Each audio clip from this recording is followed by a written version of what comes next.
Hey everybody, I'm Mike with Budget Guns and Gear Reviews, and this is The Right of the People, where we use the first to defend the second every Friday night at 7 p.m. Eastern.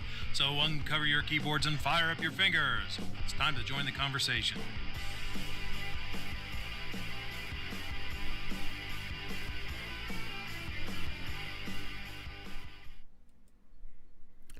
Hey everybody, I'm Mike, but this is MK Outdoor Journal, not Budget Guns and Gear Reviews, but it is The Right of the People. It is Friday, September 17th, 2021. Don't have no distinguished panel tonight, not so far. I sent out the links, don't know if anybody got them, so I'm sure they'll come rolling in here as they get an opportunity to do so. Speaking of rolling in, I want to thank everybody out there in the chat who's here so far. The Tyven Show was out there earlier. Grim90 in the house. Kingpin, yo, back at you. Gun loving Grandpa, how you doing, Buck? The other MK out there, MKJO instead of MKOJ, how you doing? And so far, yeah, that's it. Looks like I kicked everyone else out. I scared them off. There's only 2 people watching now. One of them being me. No, MK Joe's out there. How you doing, brother? Kind of play around here a little bit, give some people a chance to get the notifications out and show up before I dive into the content. I'd like to apologize if you hear a fan droning in the background. Again, no AC for Mike. I kept wanting to say no AC for budget, but I'm not budget anymore. Although I guess to many of you, I will always be budget. But anyhow, no AC for me, so I got to have a fan going to get some air circulation. Otherwise, instead of my shiny forehead, it'll be a sweaty forehead. So, yeah, we can't have that. Been kind of busy this week, doing a bunch of stuff as far as trying to make a whole bunch of leather stuff. Right now, today, I was working on a cell phone case, which is pretty cool. It'll be sweet when I get it done. I've been doing some keychains and whatnot. Got a few different, got like 3 new ones that I finished the other day. I'm starting to make these, the USMC. I'll be doing the other armed forces too. This one has bearing on one of our stories tonight, the Come and Take It, and a new Gadsden Don't Tread on Me ring. You guys will be able to get these in my Etsy shop if you want them. They're not up quite yet. They should be available tomorrow. But, yeah, DM Foss says raise the roof. Yep. Speaking of the Etsy shop, let me throw a link out there. It was kind of cool. I got an order for one of my steel core gun belts. Come to find out, the customer that bought it is an air marshal. So I thought that was kind of cool. He's gonna use it while he's on duty. So he was very, very happy with it too. What is this? It's the usual BS. Right now, I'm just kind of trying to play around and waste a little bit of time to let people get in here. You know how that is when you're starting off slow. I guess somebody else went live just as I did, so yeah, I'm sure I'm gonna go slow today. When's the next Woodsman Wednesday? Hopefully Wednesday. I have a couple videos that I shot last weekend. I just haven't had a chance to edit them. Hopefully I'm going to get to that this weekend and post the next Woodsman Wednesday on Wednesday, and then the week following. As the weather is starting to cool down, and I won't go out and feel like I'm immediately drenched in a bucket of sweat. I'll be out in the woods a little bit more and filming some more of that stuff. So hopefully that'll get back to being an actual every week thing, right? But I'm going to go ahead and get into the topic. Yeah, so let me pull that up and we'll get to it.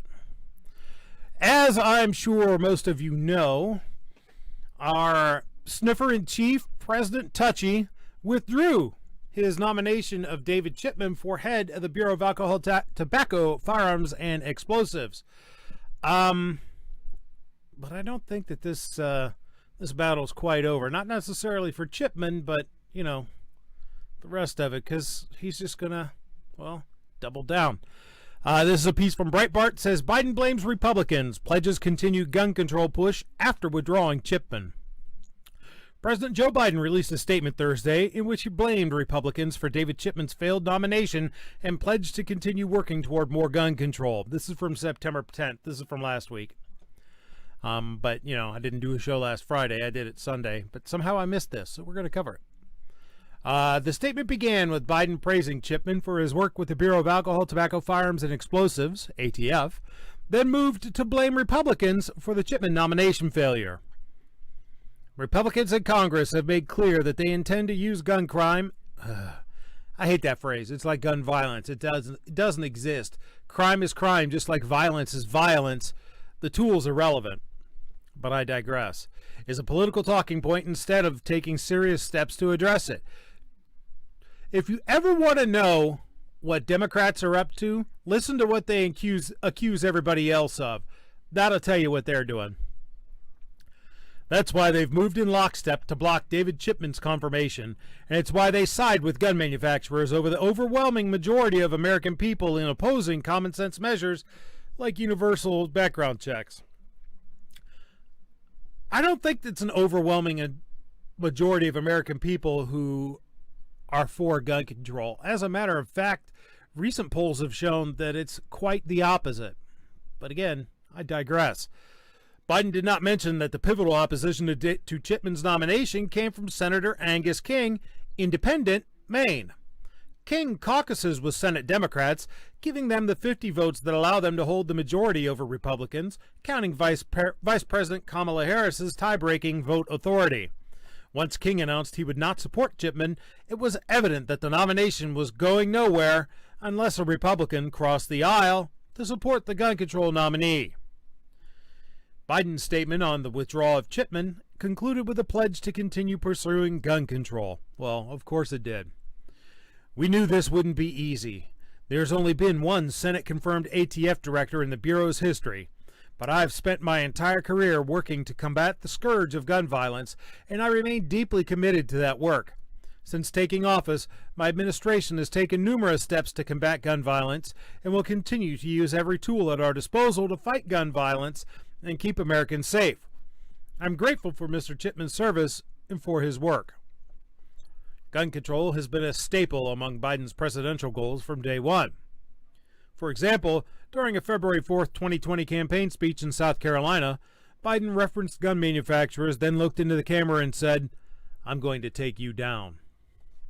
Of course, maybe he meant like some kid's shampoo or something that he could sniff. Who knows? It's hard to say with him. I don't think he even knows what he meant. Biden is a bit of a dodderer. D-O-D-D-E-R. Let's see. There's a related topic to this story, though. And this is a piece from thegunfeed.com by Larry Keane. It's from the National Shooting Sports Foundation. The White House's announcement last week that President Joe Biden was withdrawing the nomination of David Chipman for director of the Bureau of Alcohol, Tobacco, Firearms, and Explosives was a victory for the firearm industry and gun owners in general. However, it's not the end of the Biden gun control agenda. Not by a long shot. Chipman was certainly not a qualified candidate to lead the 5,000-person agency.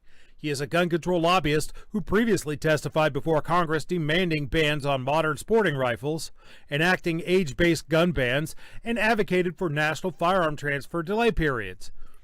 Chipman had other issues. He denigrated first-time gun owners as apocalypse zombie preppers and Tiger King, and allegations of racially tinged remarks made toward other ATF agents surfaced after his confirmation hearing. Just because Chipman's not in the running for the ATF doesn't mean he's done, nor does it mean anyone should expect the White House to give up its gun control agenda. It's important to remember what the Biden administration has already put into action and what they voted to do and what gun control is demanding. This is also the first year of the Biden administration. There are still more than 3 years before voters will have an opportunity to demand a president that respects gun rights and knows what his name is. White House spokesperson Jen Psaki didn't offer a time frame, but told reporters that the Biden administration isn't planning on leaving the ATF director's position in the hands of an acting director. We certainly would at an appropriate time, Psaki said. There will be another nominee, it's just unknown who or when, and I can guarantee you it will be another gun control fanatic. Politico reported that the White House's Domestic Policy Council and Office of Public Engagement was calling gun control allies to break the news of Chipman's nomination withdrawal and was uncommitted to naming a new nominee. The report said Biden administration officials never worked on Plan B, assuming they wouldn't face opposition from Democratic senators, including Senators Joe Manchin, Democrat, West Virginia, John Tester, Democrat, Montana, and Senator Angus King, Independent, Maine, who caucuses with Democrats. It was ultimately Senator King who wasn't swayed by the White House, sinking Chipman's nomination. And thank you, Senator King. NSSF agrees that the Bureau needs a confirmed director, and NSSF has supported ATF director nominations in the past, including President George W. Bush's nominee, Michael Sullivan, President Barack Obama's ATF director, Todd B. Jones, and President Donald Trump's nominee, Chuck Canterbury. NSSF wants to see a director who will service the ATF's mission faithfully of administrating federal firearms regulations and proper oversight of the firearms industry. Chipman wasn't that person. He would have been gun control's inside man. Chipman isn't necessarily out in the cold either. Politico reported the Department of Justice is considering creating a senior advisor role for Chipman, meaning he's still on President Biden's radar to advance his gun control agenda. Gun control groups are still demanding President Biden create cabinet-level office to be headed by an advisor that doesn't require Senate confirmation. I wonder who might get that appointment. That's not a new item, but one that's gained newfound support from gun control advocates. Guns Down America, March for Our Lives, Newtown Action Alliance, and Survivors Empowered were looking to meet with White House officials to press for such an office. For now, the White House says it's not in the cards. If he gets reelected, guess what? We have an office in the White House on gun policy, which is the Domestic Policy Council, a White House aide told Politico. They reported that the White House staffers are working every day on gun violence and have made this a top priority, so we feel like we have an office working on gun violence. President Biden already has other gun control initiatives in motion. The public comment period ended for 2 DOJ-initiated ATF proposed rules, one to redefine frames and receivers, and another to reclassify brace-equipped AR pistols as short-barrel rifles. Both have the potential to upend the firearm industry and seriously infringe on the rights of law-abiding citizens to keep and bear arms. NSSF submitted comments on both proposals, as I did. Frames and receivers comments can be found there, and they link to it, and they link to their brace comments as well, pointing out that the ATF lacks the authority to change definitions and classifications without congressional approval. The proposed rules would create a new criminal offense, and only Congress has the authority to define federal crimes. Dr. Rochelle Walensky, director of the Centers for Disease Control and Prevention, also announced that the health agency was taking a renewed interest in addressing firearms. To be sure, the CDC never stopped studying guns. They've never been barred, despite gun control advocates' claims. The CDC just can't use the gun studies to advocate for gun control measures. Dr. Walensky said she's interested in bringing in gun owners to be a part of the CDC's discussions, but that sincerity is dubious. The firearm industry has proven efforts in the Real Solutions campaign that have been cited by the National Safety Council and the Government Accountability Office for their efficacy. So far, the phone call from the CDC hasn't come in. NSSF is ready to discuss efforts to make communities safer, so long as the rights of law-abiding citizens to exercise their Second Amendment rights is respected. The Biden administration doesn't seem interested in that, though. Chipman's nomination was evident of that. Even though his nomination isn't on the table any longer, he's still being considered for an administration role, and other control efforts that violate Second Amendment rights are in motion. The withdrawal of Chipman's nomination isn't the end. There's still work to be done.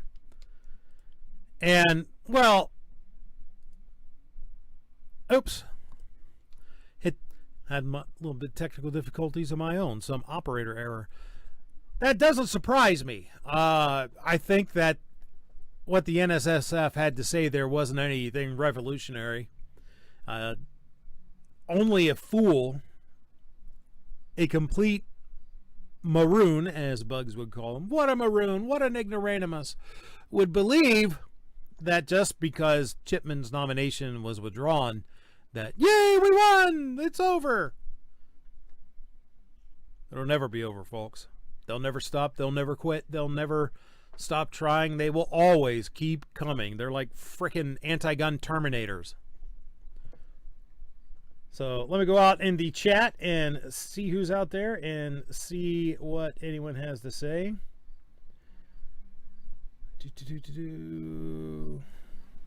Warsaw Patriots in the house. Hashtag Biden sucks. Chipman anti-gun zealot. Yep, gotta agree. New York Outcast is here. Vanessa Kitty's here. Hello, hello. Carly Ellison is here. Hello, everyone. Let's see. Gun control is communism. Yeah. Absolutely right. Can't argue with that. So there you have it, folks. Chipman's got his nomination withdrawn, but he's probably going to be playing a role in the administration in some capacity as an anti-gun advisor. I wonder if he'll still collect a check from Giffords.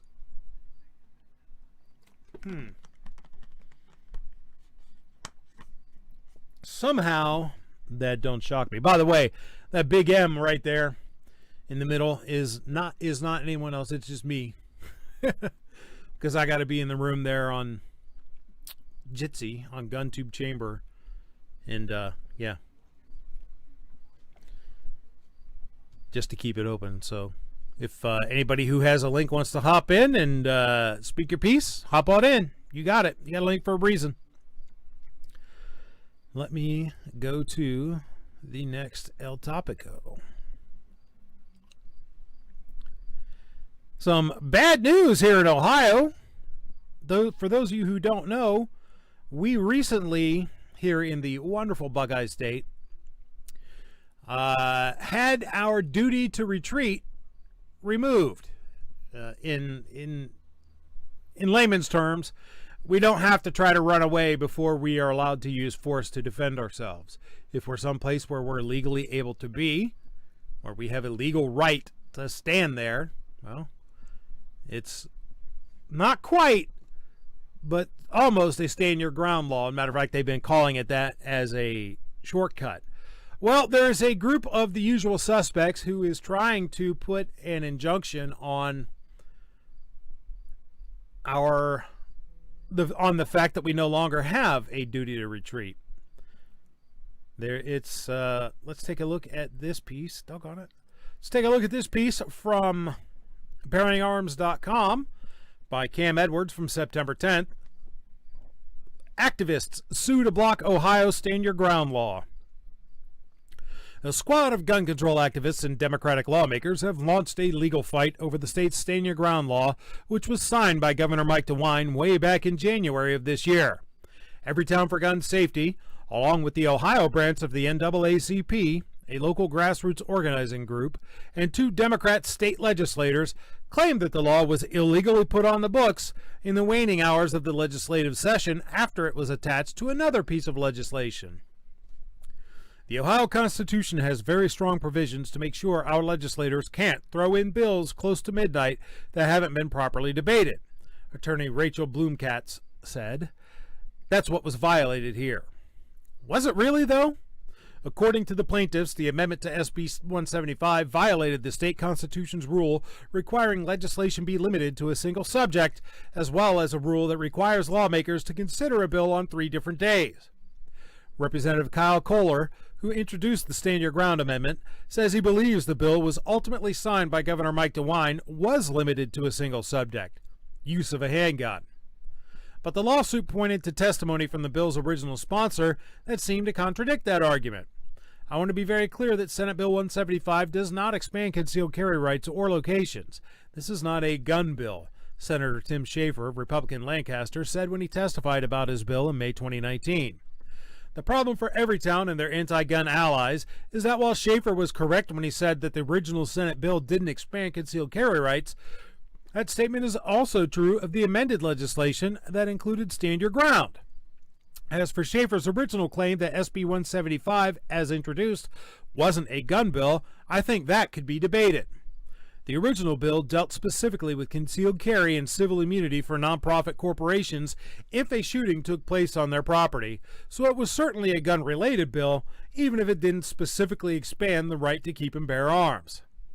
Similarly, the Stand Your Ground amendment is gun-related, but not specifically limited to firearms. Stand Your Ground applies to all acts of self-defense, not just those in which a firearm is used, but like the bill it was attached to, it doesn't expand concealed carry rights or locations.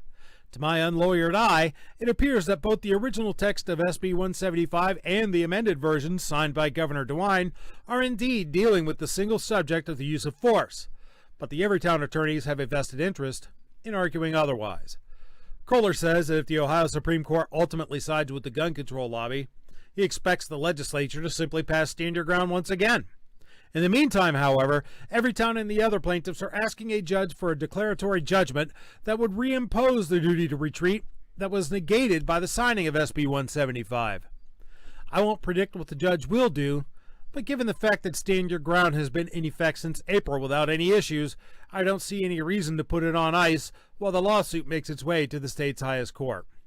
And I don't either. We've had zero problems, despite the fact that the antis all claimed that Ohio's streets would run red with blood.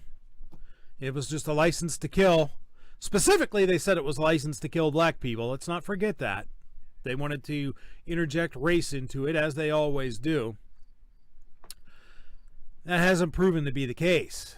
So I don't see it being having an injunction against it and thus returning us to our duty to retreat. But I also think that Representative Kohler is absolutely correct. If the Ohio Supreme Court says, you know what, Everytown, you guys are right, we're going to go ahead and give you guys the W on this one, I suspect that our legislature will just simply pass it once again, and it'll be the law of the land again. It's my suspicion.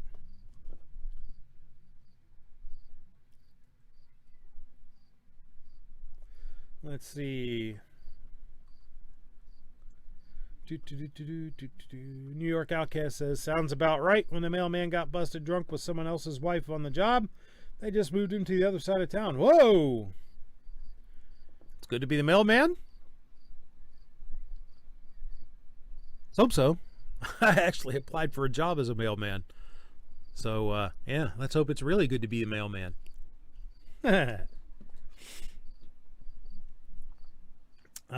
Let's see. Where else are we going tonight? Those of you out there in the chat to whom I normally send links, did they actually go out? I'm not sure if they did or not. Or did I forget to put the copy everybody into that? Let me know. I mean, I'm not telling you to hop on. I'm just saying, let me know if those links actually did go out.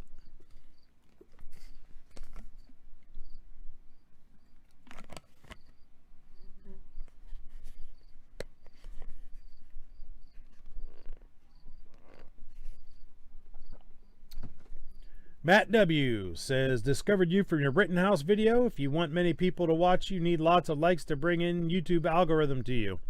Yep, I know. So go ahead and hit the thumbs up, folks. I think I heard somebody hop on here. I might have somebody. Lots of likes. Inconceivable! Foss says he got the link. Squib! How are you? Are you there? You know how it is. Yeah. Mute button, greasy fingers. I was wondering if anybody got the link, man. I was getting kind of lonely with nobody to talk to. I'm talking to an audience. Yeah, well, let me rephrase that. I was getting lonely with no one to talk with. How's that? Oh, okay. Well, put it that way. Mountain View's in the house. How you doing? Jason Stewart's out there. Midnight Range says thumbs down. Got it. Hey, brother, engagement's engagement. Even if it's a thumb down, go ahead and hit that. That's awesome. Although we do have 12 watching and 12 thumbs up, so I guess I can't complain about that. So did you hear any of the stuff I talked about so far to this evening, Squib? No, and I'm not going to ask you to repeat it. The title, Chipman, okay, he's not their guy, but then GOA puts out something, says they're not giving up. I didn't even watch the video. At this point, it's just kind of like, meh. Gotcha. There's talk that he'll be appointed to some advisory position within the Biden administration, so he'll still be out there doing his gun control thing. You could see that coming. You could see that, as... Yeah, so could Monica. Yeah, I mean, the thing is, that without Congress's blessing or approval or whatnot, there are certain things that they can give him a job just opening the door for the president. So yeah. Why did I just call him that? That's not really what he is. I know. He's the sniffer in chief. Yeah. Also, I just got done reading an article about how Everytown and the NAACP and some other anti-gun group is suing Ohio to block our removal of the duty to retreat. In other words, they want to reinstate the duty to retreat. As a matter of fact, the anti-gunners have actually introduced a bill into our legislature to repeal the repeal of duty to retreat. So the NAACP wants to repeal duty to retreat. Yeah, they want you to have to run away because they say it's stand your ground basically is even though we don't really have stand your ground, it's kind of a stand your ground light. They say that stand your ground is a license to kill black people. Do they realize? No. Well, maybe they do. Maybe they don't care. Do they realize what they're implying? They're implying that based off of racial bias, they're supporting criminal activity. Mm-hmm. And in that case, they lose credibility as a civil rights organization. Because if they want duty to retreat to come back, duty to retreat is duty to retreat for everybody, not just one demographic or another. So that just goes to show not only are these people a bunch of racists by their own definition, but they're also, can we nominate him for Moron of the Week? Because if you think about it, this is like when they have the legislation that says Protect Women Act. Now we're going to take away your ability to conceal carry a firearm, which helps protect women. It's the same logic. Yep. Or you probably said all that stuff and I'm just repeating it. I actually hadn't got around to that yet, but yes, you're absolutely correct.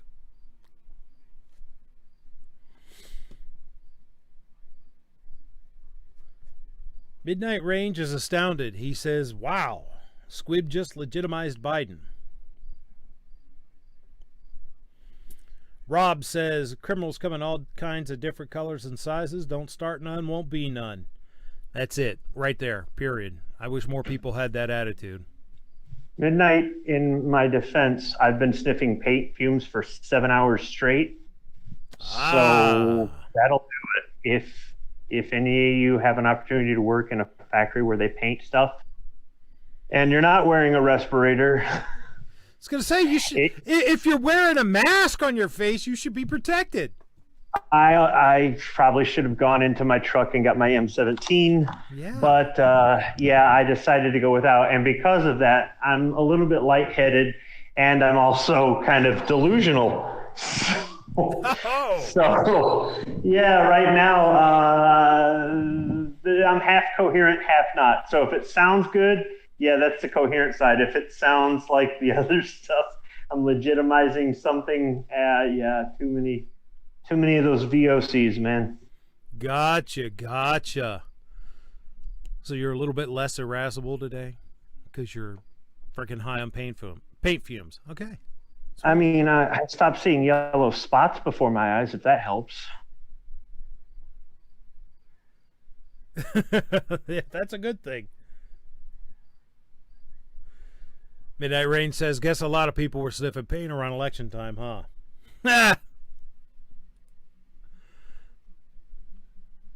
Only the live ones. The dead ones, well, they didn't need to sniff paint to vote Democrat, right?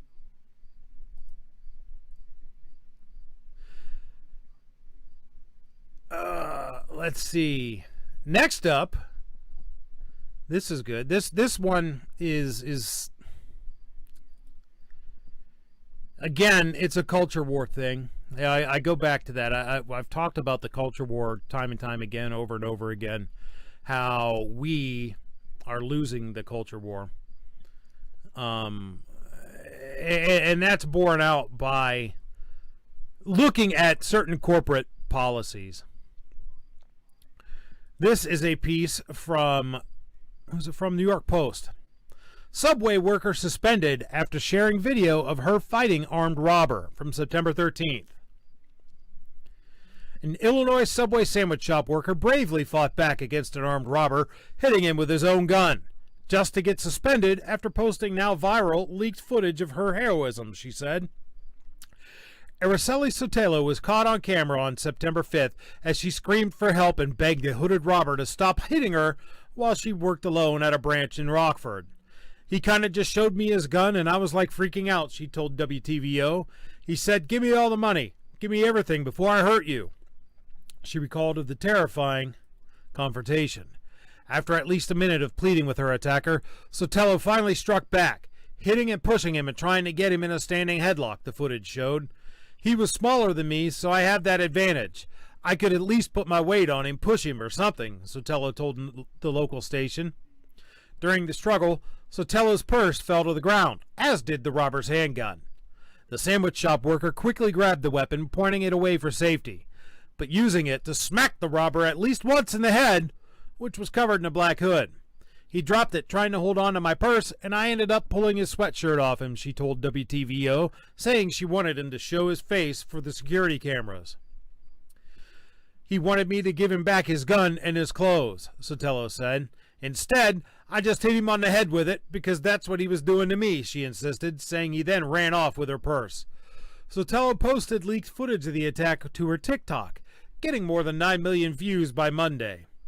But a day after sharing it, she wrote an update saying, "I was suspended from my job after this incident." She told the local TV station that it came after she was called and warned, "If every one of those videos are not taken offline, you'll be suspended." They said till everything is removed online, I have no ability to do that, Sotelo said, saying she had merely reposted the clip that was already online. How to get online is what I gotta wonder. If she didn't put it online, who did? Sotelo claimed that she was being punished because her bosses did not want anyone to know that she was violently attacked while alone. They wanted to be private, that it happened to me, and that I fought back, she claimed, saying she was suspended because they do not want corporate to know what had happened. Her mother, Sylvia Oviedo, launched an online fundraiser to cover her daughter's lost wages and to hire an attorney, quickly getting more than $15,000 donated. She noted how her daughter was vulnerable from being left alone at the time, and that nothing from the store was stolen. Her manager has now suspended her from work, leaving her without a job after she heroically defended the store, the proud mom said. "My daughter now has a broken phone, no ID, no debit card, and no purse, and her manager refuses to compensate her for any of it," she said. "Yeah, they never will." Subway refused to confirm or deny that to the Post whether Sotelo had been suspended or to explain why. The fast food giant would only say in a statement that it was deeply concerned about the recent incident at the franchised location in Rockford, Illinois. The restaurant owner and management are fully cooperating with the police investigation, and we request patience until that process is complete, the company said. Asked again if she'd been suspended and why, the spokesperson said that every restaurant is independently owned and operated. We are in contact with the franchisee to better understand the situation and assist as needed, the spokesperson said, again refusing to address the suspension. WTVO said the owner of the Rockford branch also refused to respond to numerous requests for comment. Police told the outlet that they are still investigating, and the video has been logged as evidence. So, it's not Subway itself, Subway corporate. It is this Subway franchisee who has decided to suspend this girl for fighting back. Let's go ahead and take a look at the video here. Sorry, Squib, you won't be able to see it. But they're behind the counter. She's struggling with a black-clad figure.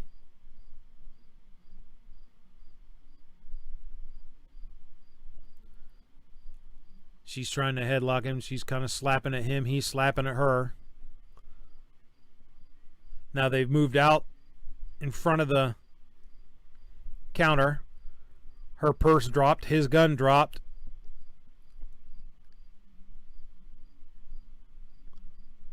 She snatches up his clothes and his gun and cracks him with it. A lot of guts on her. I don't necessarily know that in that situation it was necessarily the right thing to do, but I don't know that it was the wrong thing to do. I can't say I would have done anything different. I can't say I would have done the same. I don't know, but I do know that she's lucky he didn't just shoot her, and I know that he's lucky she didn't just shoot him. So I guess they were both equally polite to each other there. I don't think that the Subway franchise owner should have suspended her for any of it. You know, obviously, me being who I am, doing the stuff that I do, I think everyone has the absolute right to self-defense. Period. Dot. End of story. End of discussion. And anything that infringes on that should be ignored. So, you know, I say good on her, and I say bad on that Illinois Subway owner. Do you have any opinion on this, Squib? This reminds me of a story I watched on one of them nighttime news editorial, you know, like 48 Hours or something like that, right? It was a long time ago. There was a 7-Eleven employee who was alone in a store, robbed at gunpoint. They snatched the gun from the criminal, locked the doors, and held him at gunpoint until the cops showed up. And 7-Eleven fired them for violating company policy. Their company policy is comply, surrender, don't resist, no matter what, period. So this person sued 7-Eleven. Now, I don't know if they won the case or not, but I think that is probably the best course of action because it sends a message to these employers. What is more important to you? The safety of your employees or your silly little policies because you don't want your insurance rates to go up or you don't want to invest in more security or you don't want to have more people there to possibly deter somebody? Because if they're casing the place and they find out that, you know, somebody's working alone at night, it's too easy. You know what I mean? So I think that this person should sue. And I think the company should realize, or the franchise owner, or even, you know, if this was on a larger level, the companies or business owners understand that if you're going to terminate me for simply defending my life because you failed to protect me on the job, I'm going to make you pay. and I don't care about the consequences or whatever. And this person could try to sue and it could get thrown out, or it could drag on for years or whatever. But the whole point is that is a way to send a clear message. And by the way, I was thinking about this story from a long time ago, the whole 7-Eleven employee. The person robbing the 7-Eleven used a Mauser, a 98 series Mauser rifle. Back then, those were $100 or less. Okay, well, this was a long time ago. So this is back when that was about the cheapest gun you could buy at the gun show, right? Yeah. But they cut the stock off and they cut the barrel down.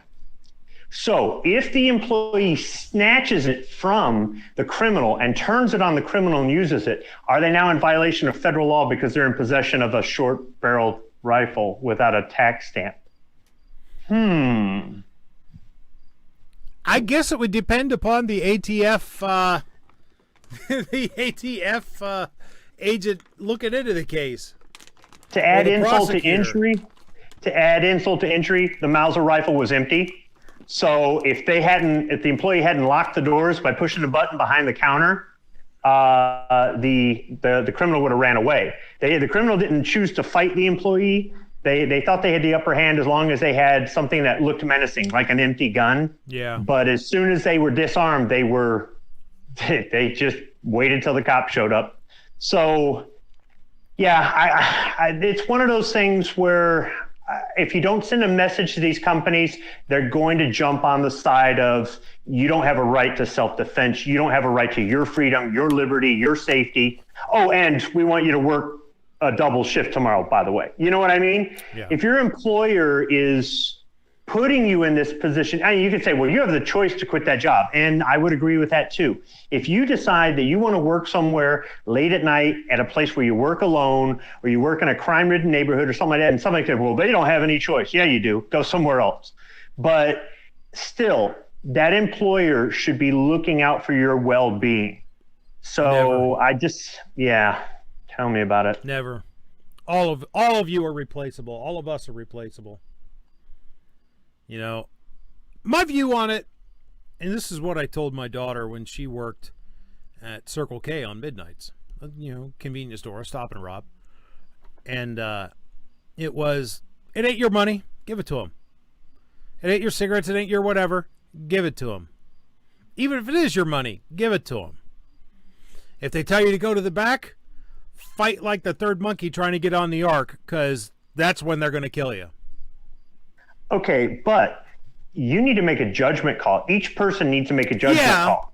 Okay, because they're pointing that gun at you, you get the money out, and then they blow you away so that there's no witnesses, right? Okay, yeah. Or you fake like you're going to give them the money, and you take the gun and you beat them over the head with it, right? Now, I'm not saying everybody should do that. There are some people out there who just don't have it in them to fight back. They'll also probably end up dead, but that's their problem, not mine. Okay, I'm not there trying to keep them from taking the money. I don't care about the money. To some extent, the place is insured, but with a markup on Polar Pops, they can go ahead and take what's in the till. You're supposed to do drops during the night anyhow, so unless they can get into the safe, they're really not going to get away with much. But how many times do we hear about these situations where somebody gets robbed and they comply completely and they still get killed? I know it. Yep. So. But as a general rule, unless I get the gut feeling that it's going to go down anyway, or unless they give me an opportunity, I'm just going to give them the money because it ain't mine. I don't give a shit. They ain't paying those people enough to give a shit about it. But, like you said, you got to judge it individually on the case-by-case basis as it's happening because, if you get that feeling regardless, you might want to fight. It's a tough call. Hopefully I never have to make that decision.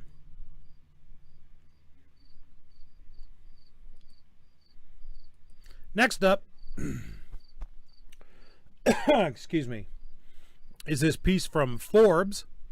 We've talked, you and I have talked for sure, Squib, here on the show about how these public officials, when they're doing something that they know is wrong. They know damn well is wrong. They know they're not allowed to do. They know it's illegal. They know it's unconstitutional.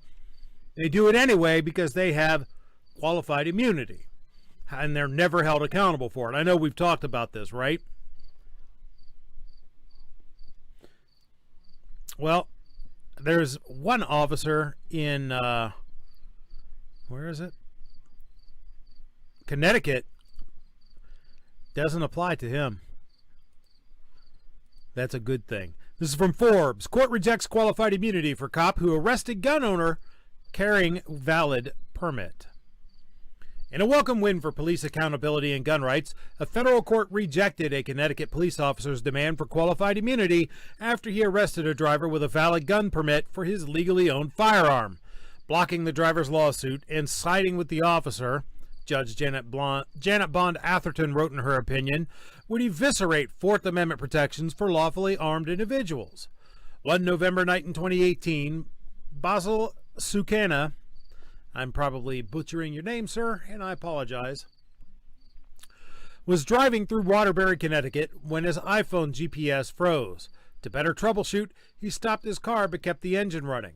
Unfortunately, as Judge Atherton recounted, Sukana had stopped in a dark and high-crime area, well known for prostitution, drug transactions, and other criminal activity. As Sukana was fiddling with his phone, Waterbury police officer Andrzejewski, and I'm probably butchered his name, but I don't care because he's a jerk. Officer Andrzejewski approached the car, knocked on the window, and demanded to see Sukana's license. Sukana complied. He also handed the officer his gun permit and informed Andrzejewski that he did have a pistol in the driver's side door. From there, it escalated quickly. Andrzejewski grabbed and shoved Sukana out of his own car, slammed him on the ground, and threw him in handcuffs in the back of a squad car, Sukana recalled. The officer put his hands in Sukana's pockets and said he found drugs. They were nitroglycerin pills for Sukana's heart. Andrzejewski also removed and promptly seized $320 in cash and a flash drive containing photos and videos of Sukana's deceased father he found on Sukana's person. While Sukana was in the squad car, Andrzejewski scoured Sukana's entire vehicle, including the trunk. Sukana ultimately responded by filing a federal civil rights lawsuit against Andrzejewski for violating his Fourth Amendment rights. At oral argument, Andrzejewski claimed that this conduct was still justified because he had probable cause to believe Sukana was possessing a firearm without a permit, as he had not yet been able to verify the validity of the permit. In other words, because Sukana disclosed he had a weapon in the vehicle, that gave him probable cause to search and seize Sukana. In Connecticut, carrying a pistol in a car without a permit is a Class D felony. Andrzejewski further argued that he had the authority to search Sukana's car because there was an objectively reasonable basis to suspect that Sukana was dangerous because of the known presence of his gun. Finally, as a failsafe, the officer claimed that he was entitled to qualified immunity, which shields government employees from any legal liability for violating someone's constitutional rights, so long as those rights were not clearly established. According to the U.S. Supreme Court, which created qualified immunity nearly 40 years ago, determining whether a right is clearly established hinges on whether it would be clear to a reasonable officer that his conduct was unlawful in the situation he confronted. Judge Atherton made quick work of Andrzejewski's arguments, denying qualified immunity and allowing Sukana's lawsuit to continue. There is no indication that Sukana was even arguably unlawfully possessing a firearm, she wrote. It was an uncontested fact that Sukana presented his pistol permit to Andrzejewski to the a-hole before or at the time he disclosed that he was in possession of a pistol. As a result, the judge concluded that no reasonable officer could believe probable cause was present, and since arresting Sukana was done without probable cause, the search of his vehicle cannot be justified as a lawful search incident to arrest.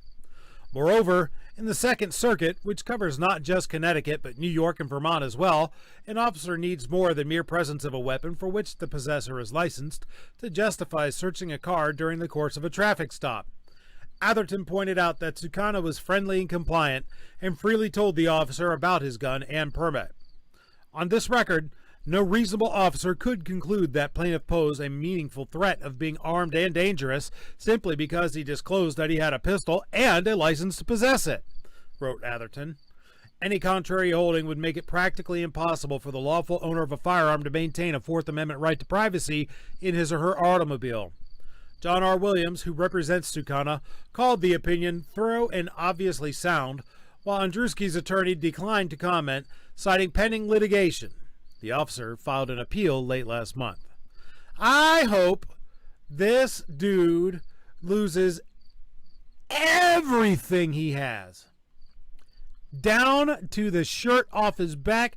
I hope when this is done and they've passed the judgment that they even strip him down to his freaking underwear and give it to Mr. Sukana, because this guy was an obvious jackass in this.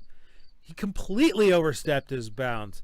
The man handed him a pistol permit and informed him that he had his pistol after handing him his pistol permit. I know damn well that if someone did that to me, if an officer did that to me after I informed them that I have a concealed carry license and that I'm armed, as I'm required to do by law here in Ohio, by the way, and he did all that shit to me, oh, I'd be getting paid. I'd be getting paid. And that's how it should be.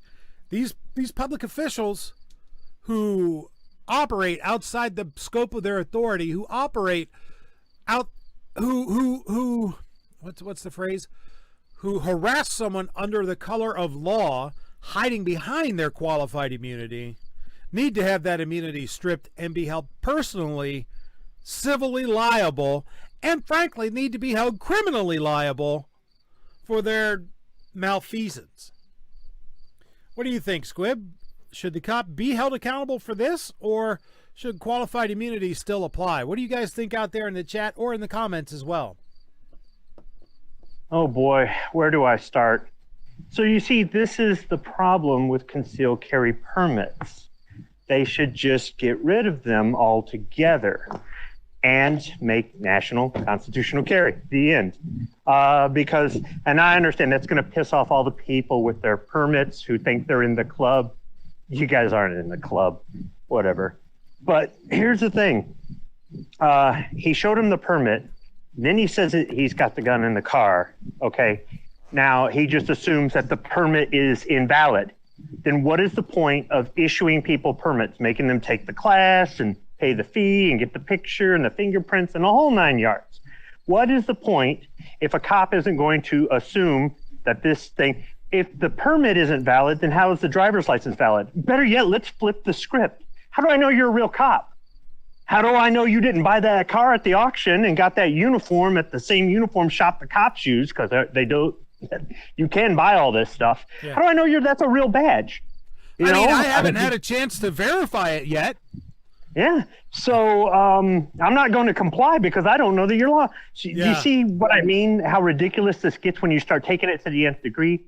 So I really think that we should just get rid of the permits, for all you guys that are in the club, boo-hoo, and just make national constitutional carry. And then if they say, well, we don't know who the good guys are or the bad guys are because anybody carrying a gun, we have to assume that they're legally, lawfully required, but they could be a felon. That could be a stolen gun. They could have ill intent. That's true.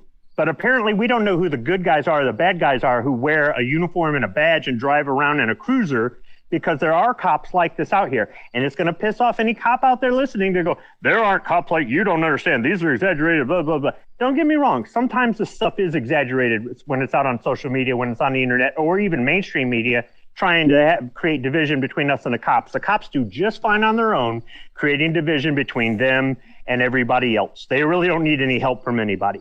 So there are lies and exaggerated stories out there. There's stuff that's leaked that hasn't been verified and all this other stuff.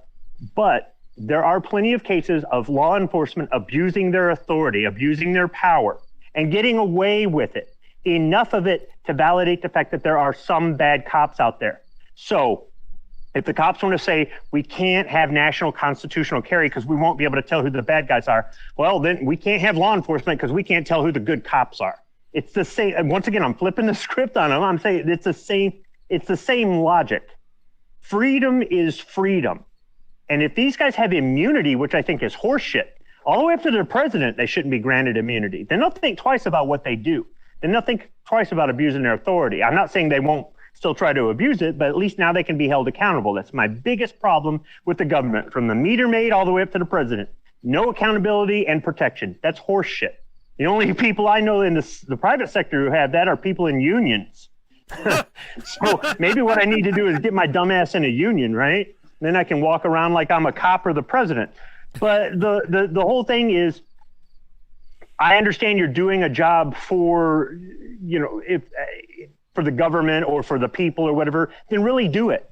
Then really do it, and let the judge decide whether you can be sued or not, or you can be recalled or not, or you can have your pension taken away or not, or whatever the hell it is. But as long as these government employees feel like they can get away with anything, they will. They will try it. And I don't want to make it hard on the people, the good teacher that teaches for 30 years and, doesn't want to lose their pension because somebody tells a lie about them. The good cop that's a cop for 20 years and, or the veteran or the firefighter or the rare politician that actually isn't that bad. I don't want to penalize them, but it just seems like more often people get this chip on their shoulder. I got a job, I got a pension, I got union protection, I got government protection. I don't work for you. I mean, we even heard our illegitimate president, see the fumes are wearing off, our illegitimate president say that during the campaign. Hey, pal, I don't work for you. Well, actually, asshole, you do, no matter what position you hold. But this is just another example of that sort of thing. And last, if this happened to you and you got paid, would you change your channel name to like Big Time Guns and Gear Review or no? No, come on. I'm just me. If you had like $40 million, you wouldn't be it'd still be MK Outdoor Journal. You wouldn't be. I'd just add like gold dollar signs or something to the logo. Okay, there's got to be something because you got to play the part, man. Rob out there says they only have the power we grant them. As soon as it's abused, it should be revoked. And I agree 100%. All right, so we're at the last of our main topics tonight, and as usual, I like to try to end on some good news. So for us Buckeyes, there is some good news. We talked about how the usual suspects are trying to get away with our quote-unquote stand your ground law, or do away with our stand your ground law. Well, we're also have people trying to advance our rights in this state. This is a piece from Buckeye Firearms Association, Ohio Knife Law Preemption Bill hearing. If you guys remember, it went into effect in April that knives are no longer considered weapons unless and until they are used as a weapon. So you can't get a state charge for carrying a concealed weapon if you're carrying a knife if you don't use it as a weapon, right? Doesn't matter what it is. Walk down the street with a sword under your trench coat and you're fine as long as you're not using it as a weapon from a state charge. However, unlike our firearm laws, we do not have preemption, so local municipalities, local governmental entities can enact laws against it and can charge you with it.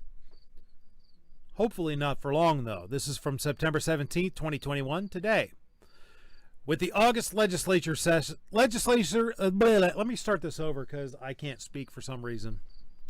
My tongue got in front of my eye tooth and I couldn't see what I was saying, right? With the August legislature recesses over, knife rights efforts are picking up again. This week, at a hearing of the Ohio Senate Veterans and Public Safety Committee, a substitute version of SB 156, Knife Rights Ohio Knife Law Preemption Bill, was introduced. The substitute version is the result of efforts by prime sponsor Senator Christina Regner's office and our Director of Legislative Affairs, Todd Rathner, to address potential legal issues that were identified after the bill's initial introduction. This version simplifies matters by adding knives to Ohio's existing firearms preemption statute and making relevant changes to accommodate that addition. Senator Regner provided sponsor testimony at the hearing, saying, after the enactment of SB 140 last session, authored by Knife Rights, an issue remains in Ohio because of a patchwork of confusing local ordinances. What is legal to carry and possess in one town may be a serious crime to possess in another. This patchwork of laws is confusing, unreasonable, difficult to enforce, and nearly impossible for the average citizen to follow. Knife law preemption is a knife rights criminal justice reform effort that nullifies existing ordinances and prevents new local ordinances more restrictive than state law, which only serve to confuse or entrap law-abiding citizens traveling within or through the state. Preemption ensures citizens can expect consistent enforcement of state knife laws everywhere within a state.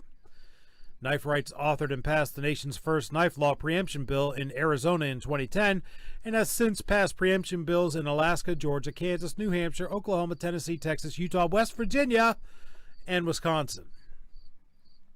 So, good for us. I hope that this passes.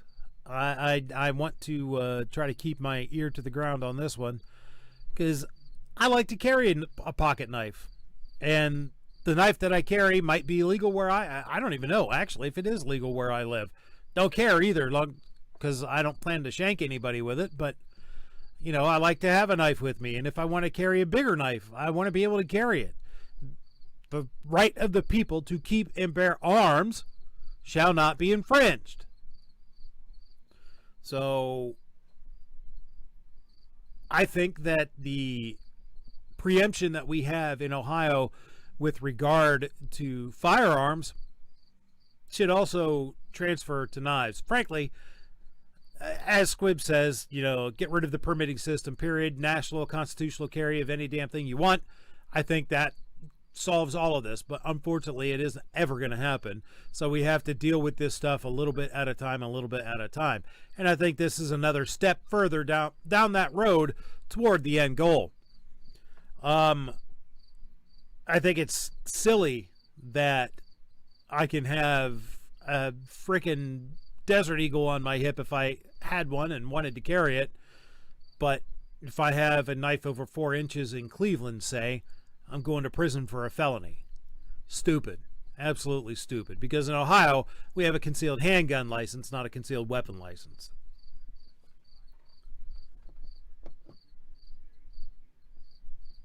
New York Outcast says, it's crazy to think we really should be concerned with knife laws in the U.S., but unfortunately, the way things are going, we should.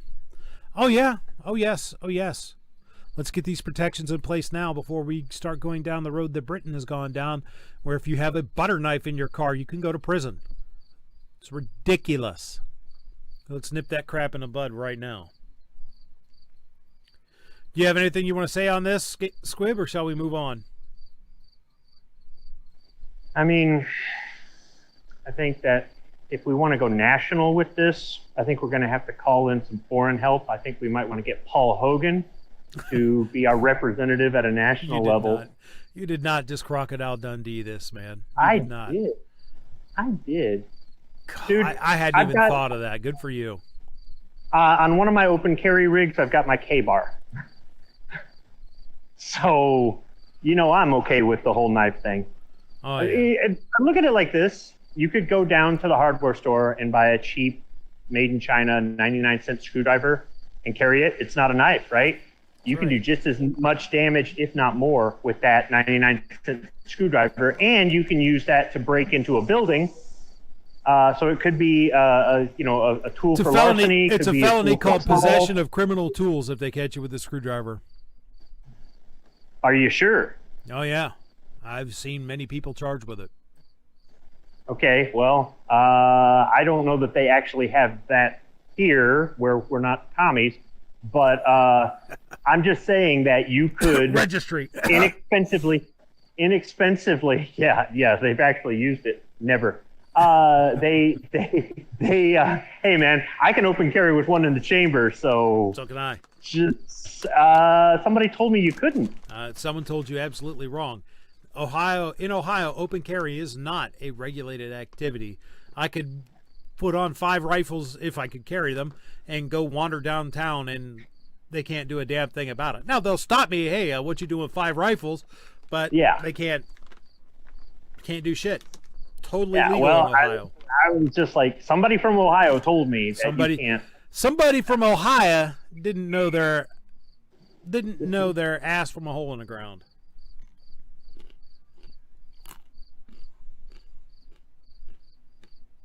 Well, regardless, anyhow, what I was getting at is that, I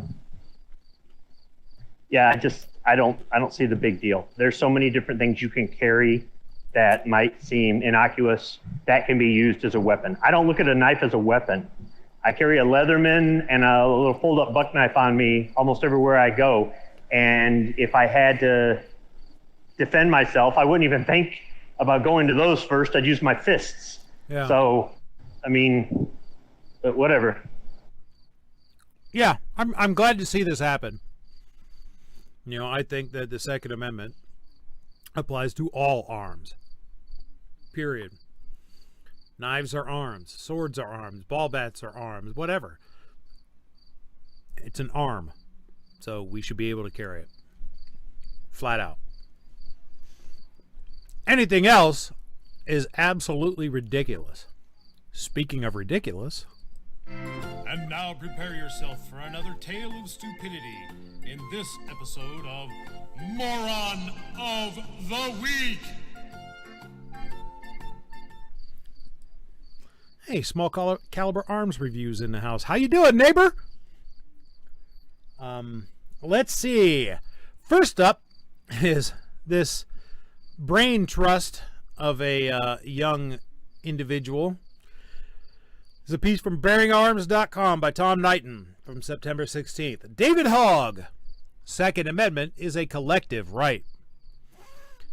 If you want a hot take on guns and gun rights that probably has no resemblance to reality, you should follow David Hogg's Twitter feed sometime. Of course, it's also a place with a lot of stupid that'll probably cause you to give yourself a concussion with the constant overwhelming need to smack your forehead. The failed state college applicant turned Harvard man, if that phrase doesn't tell you all you need to know about Harvard, I don't know what will, has said some pretty dumb things, including recently claiming he thinks he's the target of Russian bots. But on Wednesday, he went down a rabbit hole of stupid with just one single tweet.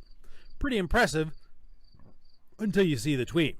Then it shows a tweet from David Hogg, which says, the Second Amendment was never meant to be an individual right. In fact, several states at the Constitutional Convention proposed amendments that would have made it an individual right, but none of those were ever ratified. Instead, we got the well-regulated militia version.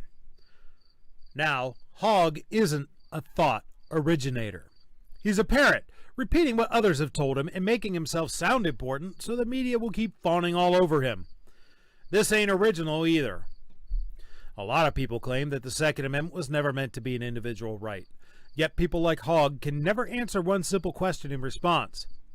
If it wasn't intended to be an individual right, then why did the writers use the right of the people in the first place? In the First Amendment, it makes reference to the right of the people to assemble peacefully and to petition the government. The Fourth Amendment highlights the right of the people to be secure in their homes and their property from unreasonable search and seizure. The Ninth and Tenth Amendment both also reference the people's rights. How is it, in 50% of the amendments in the Bill of Rights, the writers refer to the people, but it was only in the Second Amendment that they really meant the people collectively and not an individual right? In truth, any deflection from the fact is nothing more than an attempt to muddy the waters, to make it seem less clear that our right to keep and bear arms wasn't so the state could have guns, or formally recognized militias could, but for you and me to have them. The bizarre claim that the Second Amendment isn't an individual right keeps cropping up, and a number of people share it. It's almost a litmus test for where someone stands on gun control.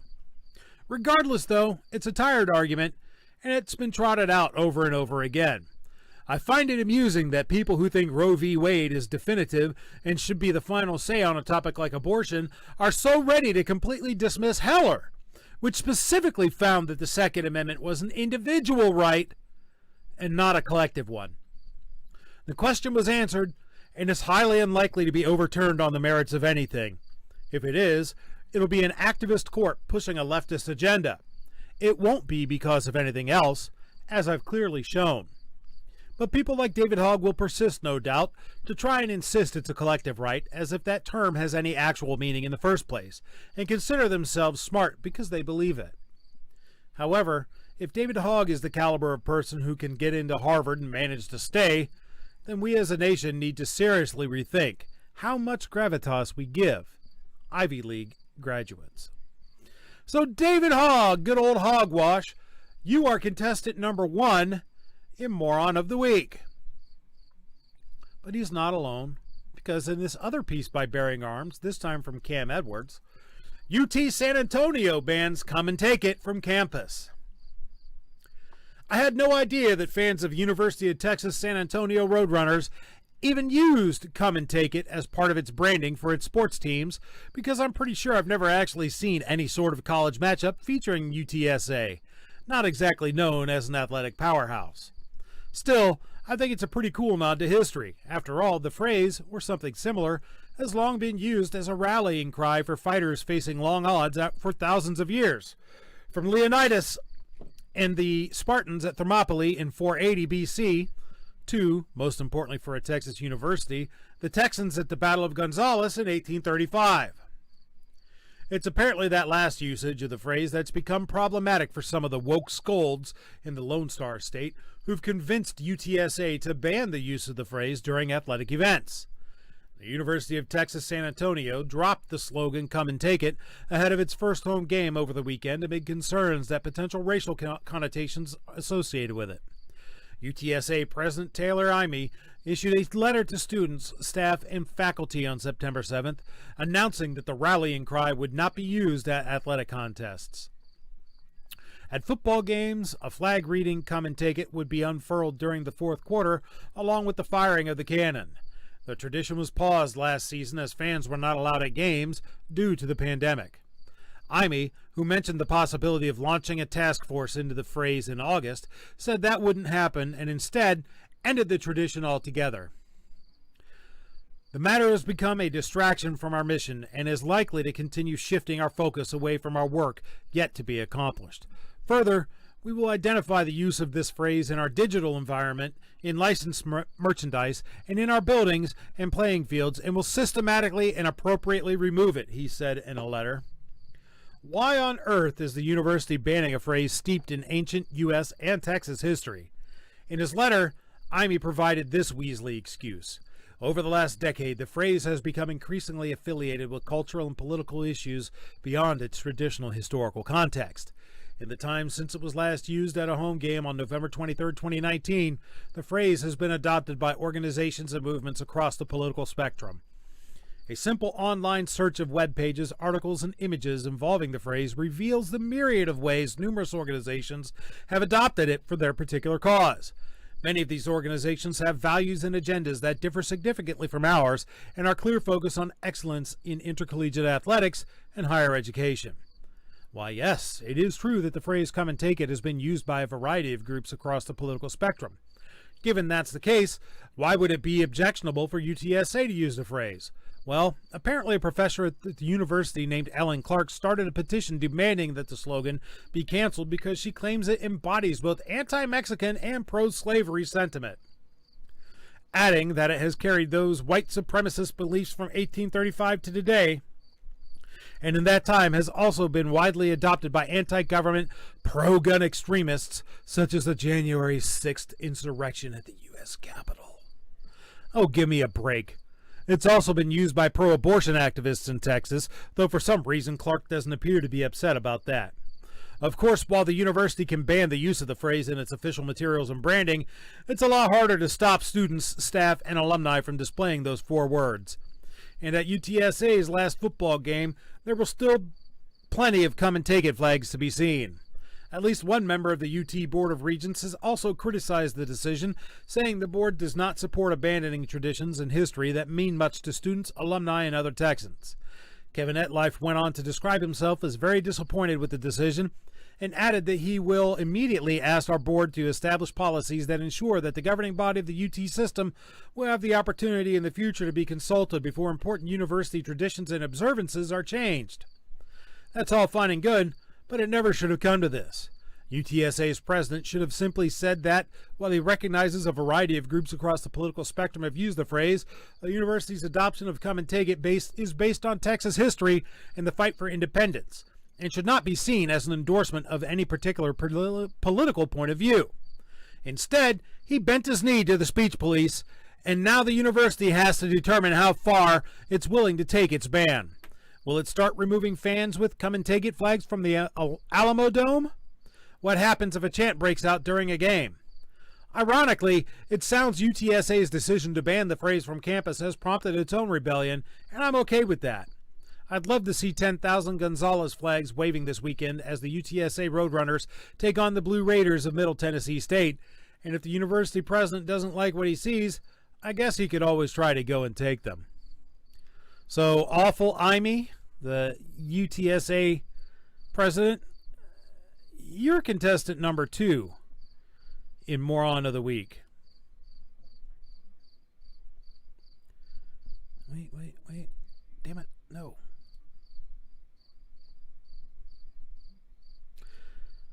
I was trying to go to something else so that I could. First, let me do this outro. And there we had another tale of stupidity in this week's episode of Moron of the Week.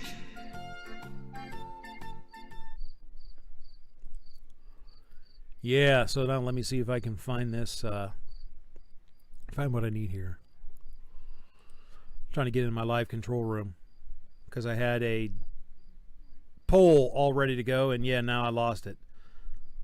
Some biatch. So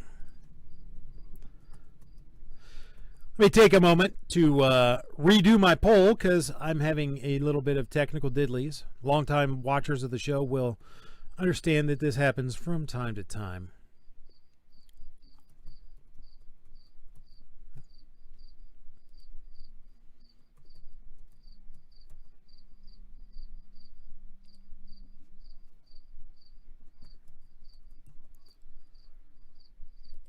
All right, folks, so who deserves to be Moron of the Week? Hoggwash, otherwise known as David Hogg, Awful Imee, the UTSA president, or President Sniffy just for being President Sniffy? You decide, you tell me. Squib, who do you like? Well, first, I'd like to do a shout out myself to Small Caliber Arms Review. Go over there and check out his channel. He's got a lot of videos on firearms and some 2A stuff. He's also got some leatherworking videos. He's into doing some historical stuff. I think you really like what he's got over there. And as far as since he lives so close to me, man, I really need to reach out to him and try to do some kind of collaboration or something. I'll get over there before you do, and you're right around the corner. So hey, that's very true. I don't know, but I also know he's busy. He is a working class American.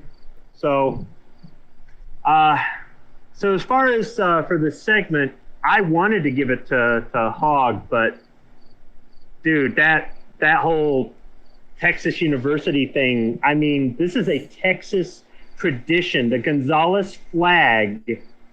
What that represents, where they got the phrase from, and then what it represents. There's nothing racist or criminal about it.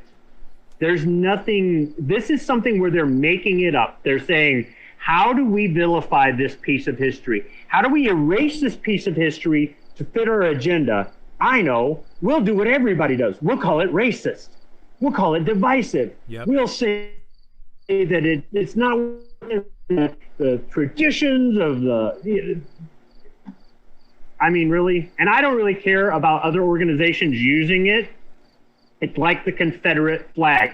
People see the Confederate flag and they go, "Oh, it's a bunch of racist flags," because the skinheads use it, because the Klan uses it, right? But that doesn't. It's not. They just took that symbol and they use that as their symbol, that's not what it was originally about. That's not what it's. And the same thing with the come and take it. I mean, you might as well say. So I have to give them Moron of the Week. If anything, you might as well say the Christian cross is racist on that for using that reasoning because the Klan uses it.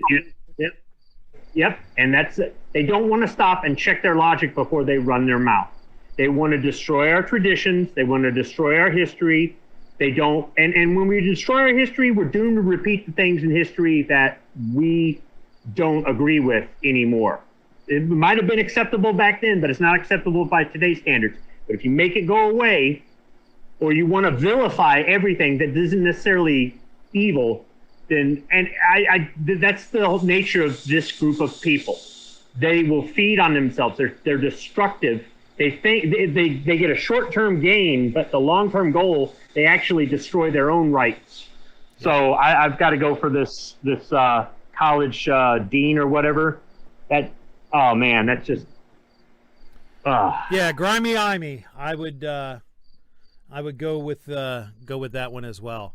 If you guys want to tell the UTSA where to go, you can go yourself on over to my Etsy shop, which I will slap a link to out there, being the commercial whore that I am, and pick up one of these numbers, which will be there tomorrow. The come and take it keychain. They're like $15, and you can tell them to come take yours from you, right? Was that too crass, Quib? Can you get a decal in there or some sort of fridge magnet? How about a chip clip? Come and take it. I mean, I could get some stickers done, I guess. I just, a couple decals. I've been busy doing these, doing leather goods and shit. So I got a bunch of scrap leather left over, and I bought a keychain cutter. So I cut these keychains out. Here's another one I did. And slapped some conchos on them. It's a Gadsden, kind of a modified Gadsden flag. Don't tread on me. And Squib, this one you'd like. It's scarlet and gold and has a certain emblem upon it, which I know you can't see it right now because you're on your phone. An emblem that involves an eagle, a globe, and an anchor? Why, yes, it does. You'll have to show me after the show. Oh, keychain. I thought about this crappy plastic keychain, where they got the little card inside and no. It's just got the clear plastic over it. No, it's a key fob. Leather key fob with a metal concho on it, and this one is in fact an eagle, globe, and anchor. I made sure to do it and dyed the leather scarlet and sewed it with the gold thread, yellow thread, because them's the colors, ain't they? That is correct, scarlet and gold. So in the poll, we got 43% for President Sniffy, 29% for Grimy Imey, and 29% for Hoggwash, with only 7 votes. Come on, folks. Really? We're going to only have 7 votes out of 13 people watching? That's like... Voter turnout like that's how Democrats win. Look, that's Sniffy's winning. Because of that. That's crazy. I told you, man, mail-in voting, but no, you want to do things legitimately. Nobody does that anymore. I know, that's crazy, right? Looks like I'm just going to have to give this one to President Sniffy. For being snifftastic. So, there you go. Joe Biden, you're Moron of the Week. And there we had another tale of stupidity in this week's episode of Moron of the Week. And that takes us, folks, to what is Roll Call 219's favorite segment, self-defense shoutouts. Yay! Self-defense shoutouts are not where I'm reveling in the proposition that the bad guy won the room temperature challenge by taking a dirt nap. It is where I'm instead reveling in the proposition that the good guy had the means, method, and opportunity to keep the bad guy from making him take that nap. First up, from 11alive.com, 17-year-old charged with murder after man shoots accomplice dead during alleged robbery attempt at Peachtree Battle Shopping Plaza. The incident happened Friday at the Peachtree Battle Shopping Center in Buckhead. This is from September 11th, so last weekend. Atlanta. A 17-year-old has been charged with murder after his alleged accomplice was shot dead by the owner of a car they were accused of trying to break into at a shopping plaza in Buckhead on Friday. Atlanta police charged the 17-year-old with felony murder, entering auto, possession of a firearm during the commission of a felony, and possession of a firearm by a person under 18. The teenager was shot, police said, when a man was walking out of the Publix in the plaza when he noticed two individuals breaking into his car. At that moment, he decided to confront them, and when the situation escalated, the victim chose to take his weapon and defend himself against the people that were breaking into the vehicle, according to the APD Deputy Chief Timothy Peake. One of the individuals was found dead inside of a car, according to police. Police said the 17-year-old, now charged with murder, ran off toward Peachtree Hills firing a gun. Shots were fired back and forth, with the teen being wounded on his wrist. Police said he is still being treated for that wound at Grady Hospital as of Saturday, and that once he's released, he would be taken to the Fulton County Jail. The murder charge arises out of Georgia law that essentially places responsibility on an alleged accomplice or accomplices if a suspect is killed during the commission of a crime. It appears that to me this was a group of people who decided to come out and commit crimes, and unfortunately it led to the death of someone, Peake said. Police have not released the identity of the person who was killed in the incident. Next up,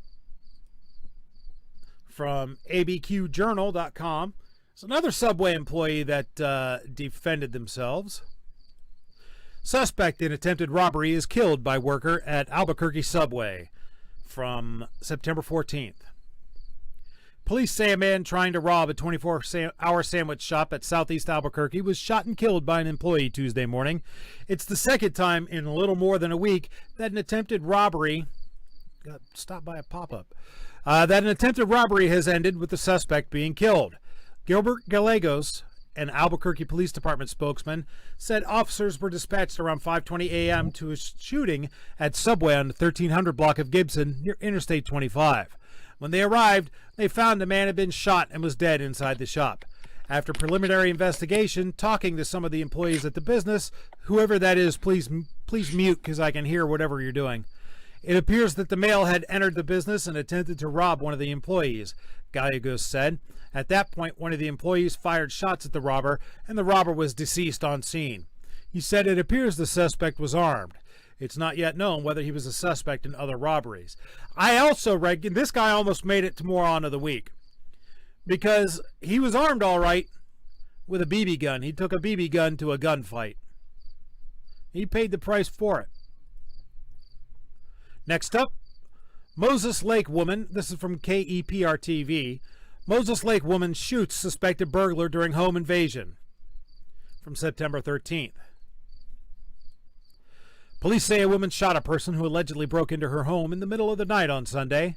Police say the shooting happened at around midnight in the area of the 1400 block of Cougar Drive. Authorities were in the area tracking down a car theft suspect when they received a 911 call about the home invasion. Officers say the caller reported that someone broke into her home and she had shot them in self-defense. Police say they found the suspect leaving the home and the medics transported them to the hospital for non-life-threatening injuries. Moses Lake police say this was one of 3 shootings in the city over the violent weekend, which I'm not going to get into, but good for her. Glad she had the ability to defend herself, because who knows what would have happened. Next up from KCRG.com, Cedar Rapids police investigating assault and shooting incident. It's interesting how they titled this.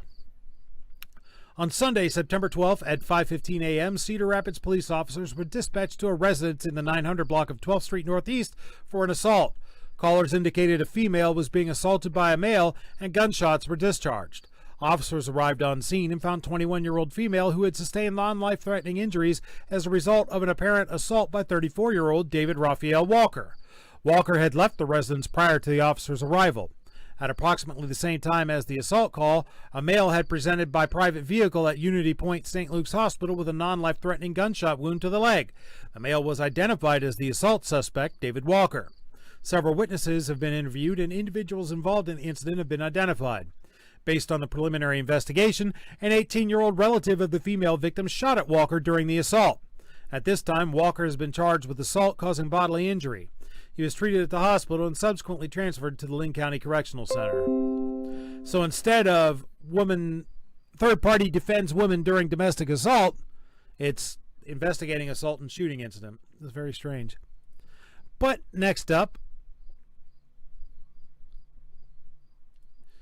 from City of Houston News, investigation into fatal shooting at 5959 Bonhomme Road. It's another weird title. The fatal shooting of a mail robbery suspect at 5959 Bonhomme Road that occurred around 9:45 p.m. on Sunday, September 12th, will be referred to a Harris County grand jury.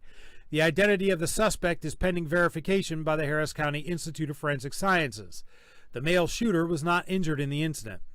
HPD Homicide Division Detective A. Hernandez and Officer H. Horn reported the victim had just arrived home with his wife at an apartment complex at the above address when a black vehicle of unknown make and model pulled in behind them. The suspects then attempted to rob them of their belongings.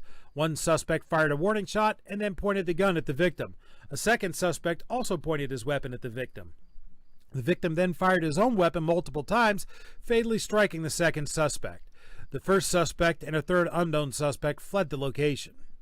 So instead of man defends family against multiple attackers, it's investigation into fatal shooting. Quite, you can tell a media source's bias based upon its titles, its headlines. Next up from ActionNews5.com. Wait. Go ahead. Bonhomme? Yes. Bonhomme? Yes. Yeah, like Bonhomme Richard. Yes. The ship? Yeah. Yeah, okay. Just, trying to sound smart. Okay. Trying.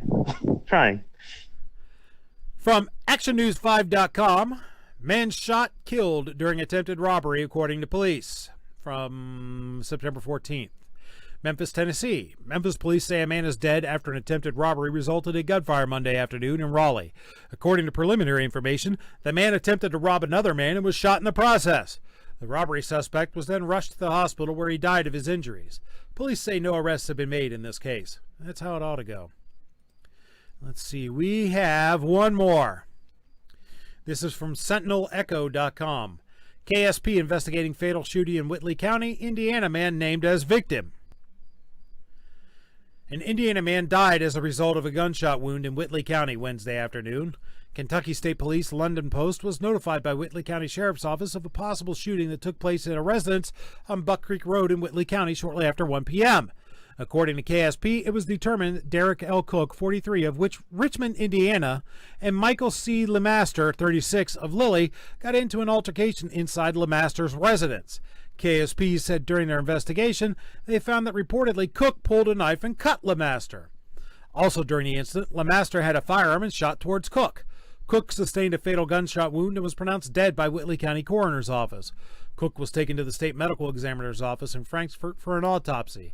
The investigation is continuing and will be presented to Whitley County Grand Jury. So instead of Indiana man cuts Kentucky resident in his own home and is shot dead in self-defense, they're calling this guy the victim.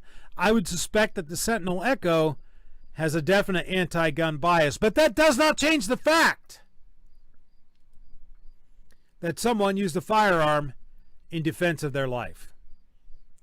So there you have it, folks. Oh, we had Warsaw Patriot join us. Is there something you wanted to comment on, sir? I can't really comment on anything. I kind of came in late, so I apologize. Oh, it's all right. It's all right. Well, with that, I would like to thank the irascible yet stoned on paint fumes Squibload for being part of the panel tonight. Thank you, sir. Is there anything you would like to leave us with if you are coherent enough at this point? Well, I went next door to check on things and got another whiff. So all right. I appreciate the invite and just thanks for doing the show. Yeah, no problem. Thank you for coming and being a part of it. Warsaw, is there anything you'd like to leave us with? Freedom ain't free.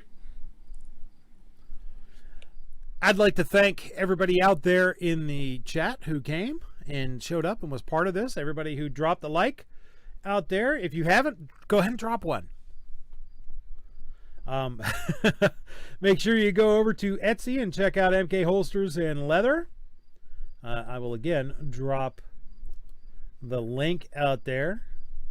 I'm getting some good feedback from some of the stuff, especially, as I said earlier, the steel core gun belts. People are liking those. So go check that out. As always, I want to leave you with the fact that I'm humbled and amazed that you've chosen to come and spend part of your time on Friday night talking with us. Make sure that, particularly if you're in the Buckeye State, that you let your Congress critters and elected representatives know what you think about this knife preemption stuff. And definitely let them know what you think about their attempts to get rid of our ability to stand our ground. Send them a snail mail, email, telephone, telegraph, smoke signal, carrier pigeons, heliograph, bicycle messengers, anything that you have to do to let them know what you think. And never, ever, ever give up the fight. I'll see you guys in the next one.